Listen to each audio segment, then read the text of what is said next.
Most women don't have a problem with doing too much. They actually have a problem with trusting that doing less is enough.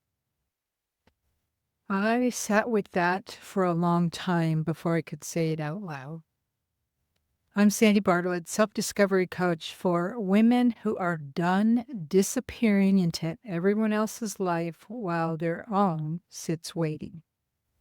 And today I want to tell you something that I haven't really talked about publicly before.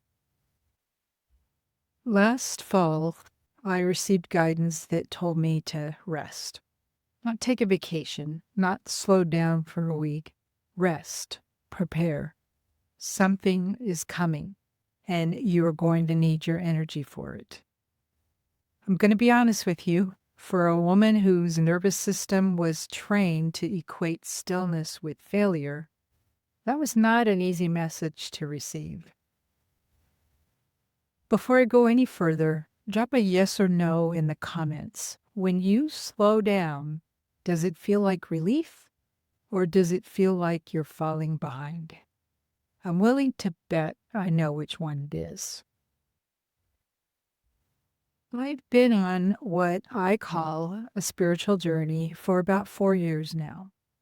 4 years ago, I didn't know what that meant. I just knew something wasn't sitting right inside me. Like I had spent so long managing everyone else's experience of life that I'd completely lost track of my own. Sound familiar? Part of that journey has involved receiving guidance from sources I wouldn't have taken seriously 4 years ago. I'm not going to get into all of that today. That's a conversation for another video. But what I will tell you is that in October 2025, something came through very clearly. You are being invited into a time of rest. Rest is followed by activity. That's why you're resting. And then in November, a different message came through. Waves of people are about to experience a spiritual awakening. Leaders with integrity need to be ready.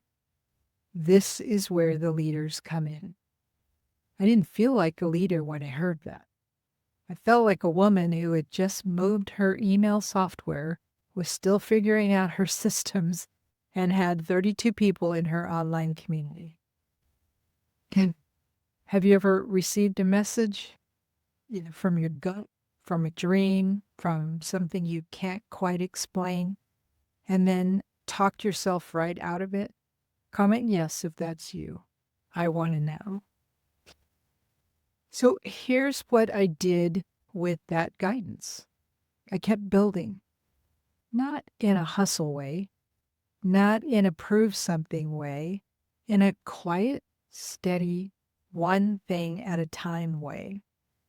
I set up the systems, I kept making the content, I ran the community calls, I stopped being in a hurry about it. And I noticed something.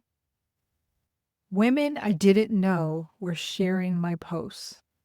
People were showing up on my podcast articles on Substack, not because I was pushing anything, but because something was finding its way to them.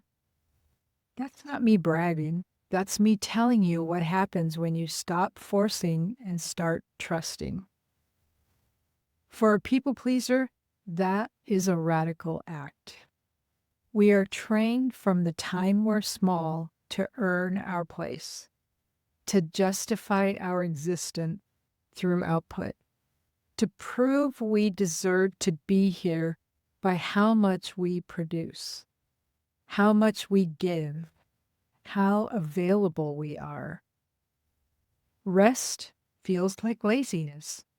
Stillness feels like falling behind.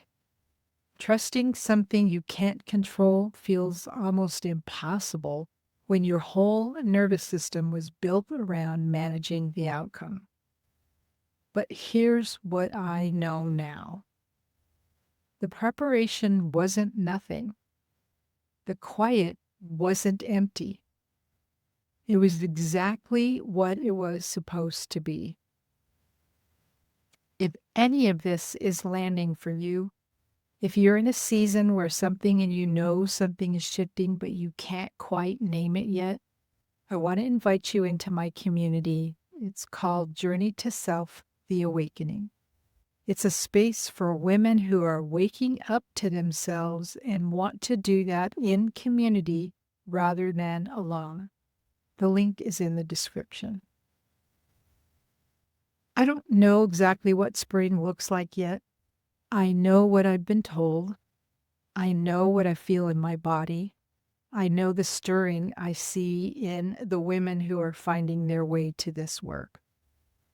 And I know that every woman who's ever sat across from me, literally or in the screen, has felt this at some point. The sense that something is trying to move through her life, something bigger than the next task on her list. The question isn't whether you feel it. The question is whether you trust it enough to stop getting in its way. That's where I'll leave you today. See you next time.